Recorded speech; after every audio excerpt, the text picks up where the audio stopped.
नमस्कार, आप देख रहे हैं 4 टीवी न्यूज। मैं हूं आपके साथ अलकमा। वक्त हो गया देश की तमाम बड़ी खबरों का। जहां सीतापुर के मौली क्षेत्र के मुसब्बरपुर गांव में पिछले कई दिनों से एक तेंदुआ घूम रहा था।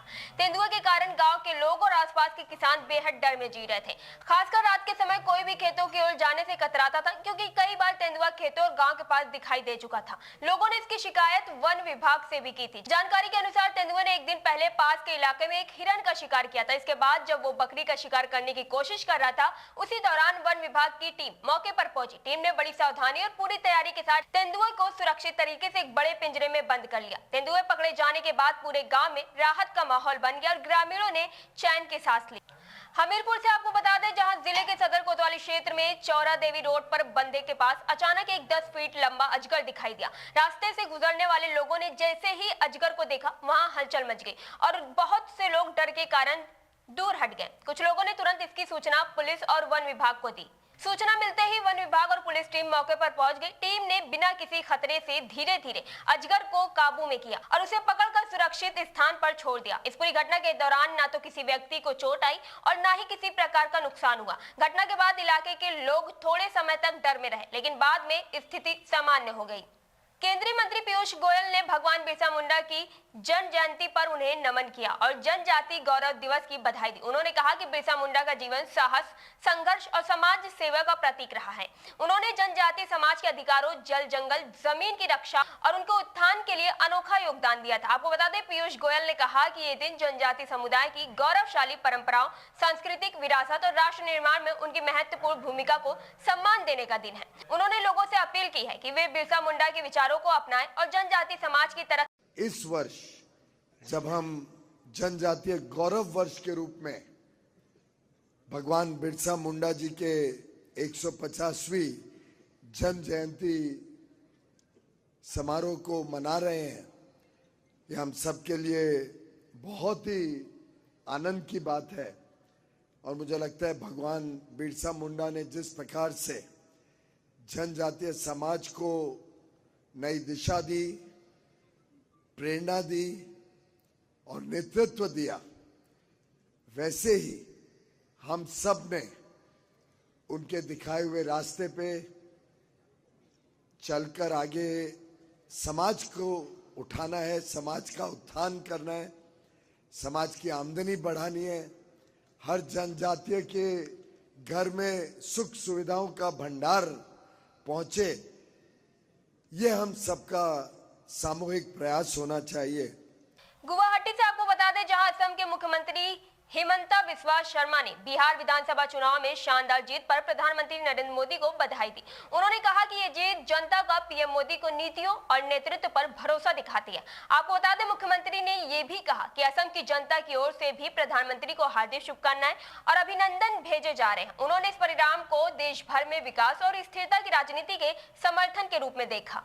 All along I have said that Rahul Gandhi is a lucky mascot for BJP.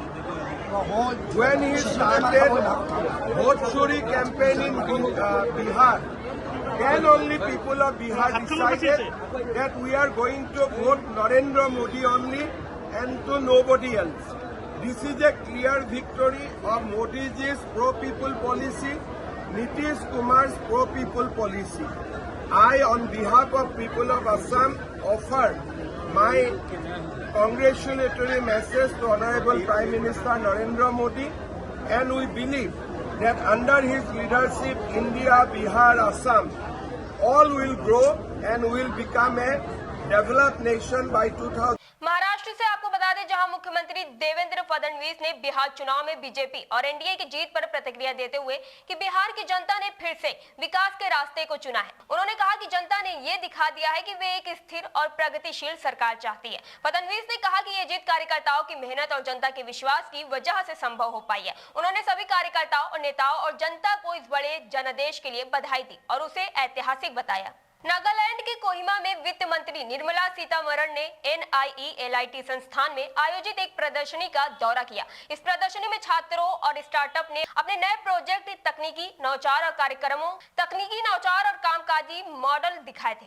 उन्होंने हर स्टॉल को ध्यान से देखा, छात्रों से बातचीत की और उनके विचारों की सराहना की। वित्त मंत्री ने कहा कि युवाओं की सोच और मेहनत देश की नई ऊंचाइयों तक ले जा सकता है और सरकार हमेशा ऐसे नवाचारों को बढ़ावा देने के लिए Before taking this course, I never understood the importance of data acquisition.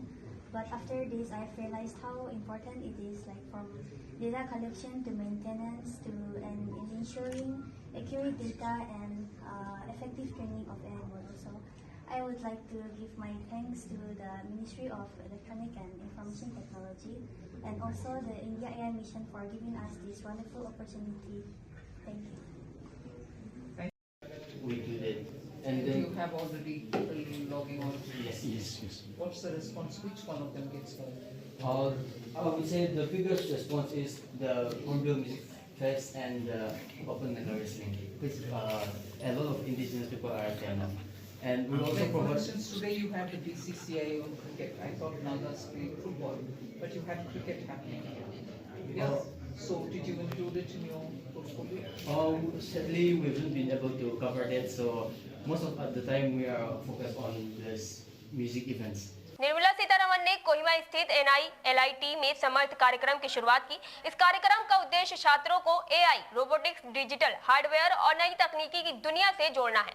इस कार्यक्रम के दौरान उन्होंने Tata Semiconductor Assembly and Test Private Limited और NIELIT कोहिमा के बीच हुए समझौता ज्ञापन हस्ताक्षर भी होते हुए देखे। उन्होंने कहा कि इस तरह के कार्यक्रम युवाओं को आधुनिक तकनीकी की गहराई से जानकारी देंगे और रोजगार के नए मौके खोलेंगे।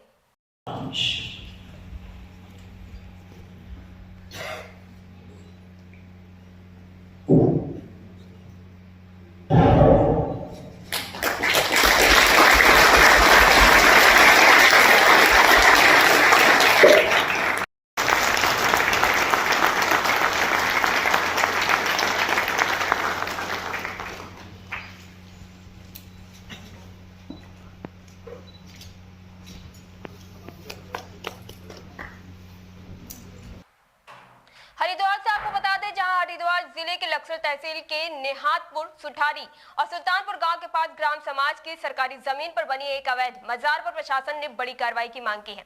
लगभग 2 सप्ताह पहले खादिम नोटिस भेजकर जमीन से जुड़े दस्तावेज मांगे गए थे, लेकिन उसकी ओर से कोई जवाब नहीं मिला। इसके बाद SDM सौरभ असवल भारी पुलिस बल के साथ पहुंचे और बुलडोजर चलाकर मजार को गिरा दिया। मौके पर स्थिति शांतिपूर्ण रही और कार्रवाई बिना किसी विवाद के पूरी की गई।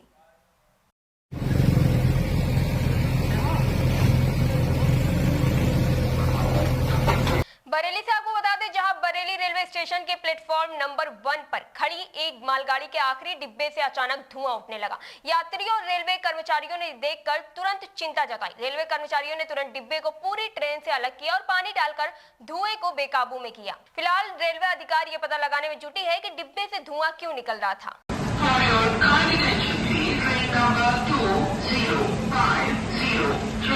हमीरपुर से आपको बता दें, जहां मुस्करा कस्बे में बीच बाजार में एक दुकानदार ने एक युवक को डंडे से बुरी तरह पीटा। यह घटना अचानक हुई। आसपास के लोग देखते रह गए। किसी ने इस घटना को वीडियो बना लिया, सोशल मीडिया पर तेजी से वायरल हो गया। पता चला कि आरोपी दुकानदार पहले से भी कई बार पीट रहा था।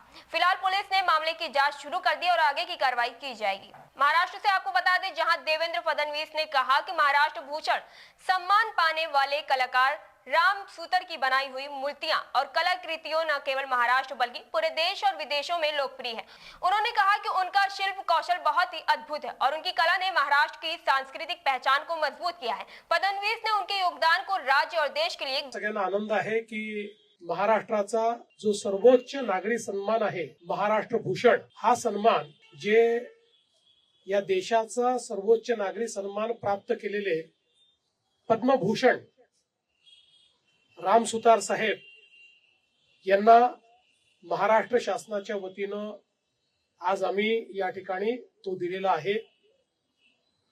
आणि ज्यावेळी या पुरस्काराकरता जी ज्युरींची समिती होती, या समितीने एकमताने हे रिकमेंडेशन केलं की राम सुतार साहेबांनी केवळ भारतात नाही तर जगामध्ये महाराष्ट्राचं आणि देशाचं नाव मोठं केलंय आणि ज्या प्रकारची शिल्प त्यांनी तयार केलेली आहेत ती अतुलनीय अशा प्रकारची शिल्प आहेत आणि म्हणून त्यांनाच हा सन्मान दिला गेला पाहिजे आणि म्हणूनच आज तो सन्मान प्रदान करण्याकरता आम्ही सर्व बीजेपी नेता और केंद्रीय राज्य मंत्री बंटी संजय ने केटीआर और राहुल गांधी को आयरन लोग कहा और आरोप लगाया कि दोनों राज्य और राष्ट्रीय राजनीति में लगातार हार का कारण बन रहे हैं। उन्होंने कहा कि 2018 में केटीआर की कार्रवाई अध्यक्ष बनने के बाद और बीआरएस की कई चुनाव में हार मिली है। 2019 में कविता की हार, 2020 जीएचएमसी में सीटें कम होना, 2023 विधानसभा चुनाव में हार और 2024 में लोकसभा में एक भी सीट न मिलना। उन्होंने ये भी कहा कि कई बार इलेक्शन में भी बीआरएस हारी है, जबकि केवल मुनुगोड सीट पर जीत मिली थी। बड़े संजय ने दावा किया है कि बीजेपी और स्थानीय निकाय चुनाव में जीत हासिल करेगी। इस खबर में बस इतना ही। ऐसे तमाम खबरों से जुड़ने के लिए देखते रहिए 4 टीवी न्यूज।